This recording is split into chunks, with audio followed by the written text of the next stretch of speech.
Quand est-ce que ça s'arrête? Ce qui paraît, toutes les 3 secondes, il y a une femme qui meurt sous les coups de son conjoint, dans le monde. Quand est-ce que ça s'arrête? À ce qui paraît aussi, toutes les 3 heures, il y a un homme qui meurt sous les violences physiques de sa conjointe. Quand est-ce que ça s'arrête? Alors forcément, si je vous dis ces chiffres-là, qu'est-ce qui se passe? En premier dans votre tête, bah vous comparez, puis vous vous dites c'est pas juste, et puis vous avez raison. Mais est-ce que comparer vraiment, ça va apporter la solution?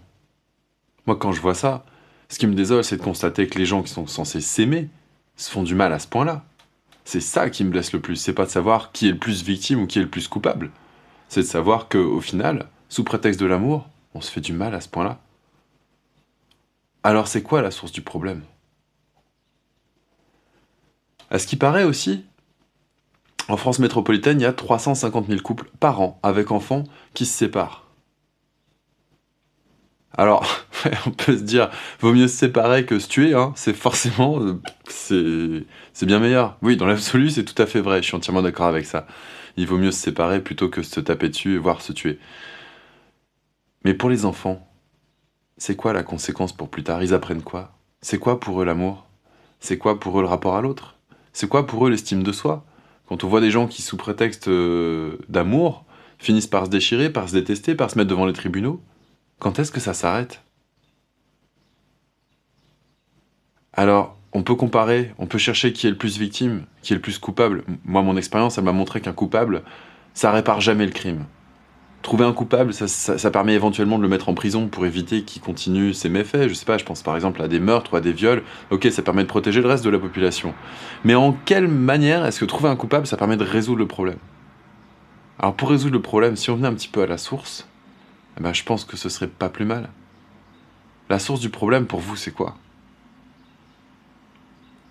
Pour moi, c'est ce qu'on appelle la guerre des sexes. En tout cas, c'est ce que je constate, il y a la guerre des sexes de partout. Et j'en ai marre de cette guerre des sexes, je sais pas comment faire pour que ça s'arrête. Alors j'essaye d'agir. Parce que dans une guerre des sexes, il y a que des perdants.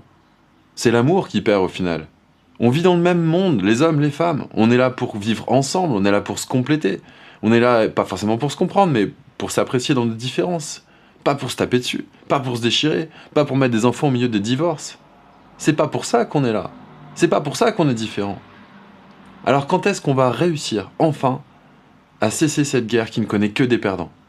Les gens sont malheureux chacun de leur côté, la relation, elle est ravagée, les enfants par la suite, ils ont du mal aussi. Quand est-ce que ça s'arrête? Alors, moi je sais pas ce que vous en pensez, je pense qu'on peut tous, chacun à notre petite échelle, faire un petit effort pour faire en sorte que ça s'arrête, pour faire en sorte de comprendre ce que c'est que d'aller vers l'autre, même s'il est différent. Euh, Personnellement, bah, j'ai fait cette petite vidéo, et puis j'ai aussi fait un site internet. Alors je vais pas sauver des vies, je vais pas changer la face du monde, mais voilà, à ma petite échelle, j'essaie de faire quelque chose. Et dans cette petite vidéo, je voudrais vous suggérer la chose suivante. J'ai remarqué que le rejet de l'autre par la différence commence par le langage, et très souvent par le langage qui paraît anodin, notamment les blagues. Les blagues misogynes, ou les blagues anti-mecs. Vous en connaissez plein, j'en suis sûr. Je vais même pas essayer de vous en citer une seule. Toutes ces blagues où, au final, qu'est-ce qui se passe? On rabaisse l'estime de l'autre. On la rabaisse, pourquoi? Parce qu'il fonctionne différemment. Et au lieu d'essayer de s'enrichir de cette différence, on la critique. Alors sous forme d'humour, ouais d'accord, c'est facile l'humour. C'est facile, mais au final, qu'est-ce qui se passe? Eh ben, il se passe que les gens, ils font des généralités, ils se dissimulent vers ceux qui leur ressemblent, ils font un rejet de l'autre dans sa différence. C'est le début du racisme, c'est pareil. Quand est-ce que ça s'arrête? Ça s'arrête, à mon avis, quand on décide que ça s'arrête. Dans son langage, et quand on pose des actes pour que ça s'arrête, et pas juste dans les pensées. J'aimerais, mon souhait le plus fort, c'est que la journée de la femme n'ait plus besoin d'exister.